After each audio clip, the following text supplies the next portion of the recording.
War on drugs. We will not stop. Pinaplan to hang for ordinary drug users.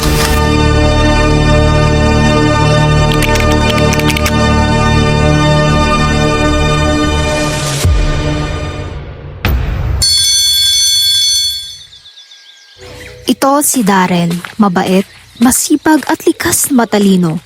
Valedictorian siya sa elementarya at high school. Ngunit sa kabila ng kanyang galing, may isang pangyayaring lubos na nagbago sa kanyang buhay. Tara't alamin natin.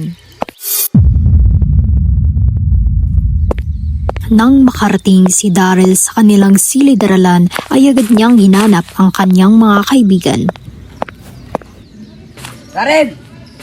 Rinig niyang sigaw ni James. Pre, parang importante yung pinag-uusapan niya. Hindi, alalang to. Ang totoo niyan nag-shot siya. Class. Good morning, Ma'am Pasko. Welcome to 8 Mapagbigay. Gandang buhay. Mabuting tao po. Hindi na natuloy ang dapat sasabihin ni James kay Daryl dahil ang kanilang guro ay biglang dumating. Okay, class, you may now have your recess.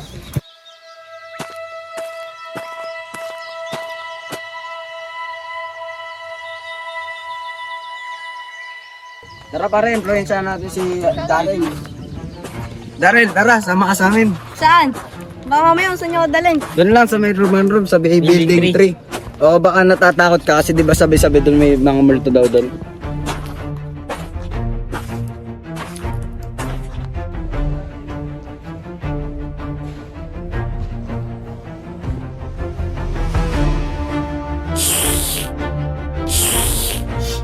O ba't di ka pa nagsisimula?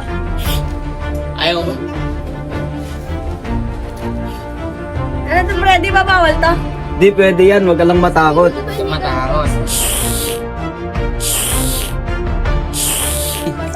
Oo nga na, masarap. Oo, sabi ko sa'yo boy, masarap yan, pampatibay yan ng loob. Tara na pare, ilang minuto na tayo dito eh. Pre, ano lang to? Gagamitin ko. Sige, tara na, baka nandun na din si ma'am eh. Tara. Walang araw na hindi sila gumagamit ng ipinagbabawal na gamot at tumating sa puntong pinipilit na niya ang kanyang nanay na bigyan siya ng pera na hindi naman niya ginagawa noon.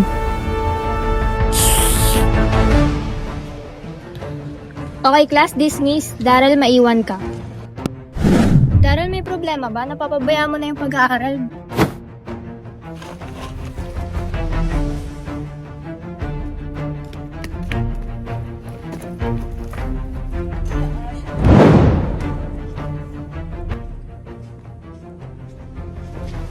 Ba't naman ang kalat dito? Daryl!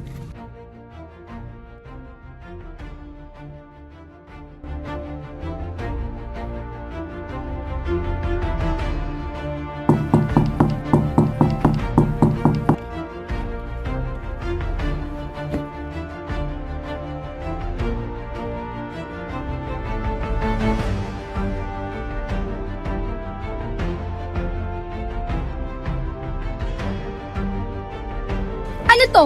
Gumagamit ka nito? Pagkatapos ng lahat ng nangyari, ang bisyo, ang droga, at ang mga maling desisyong unti-unting sumila sa kanyang buhay.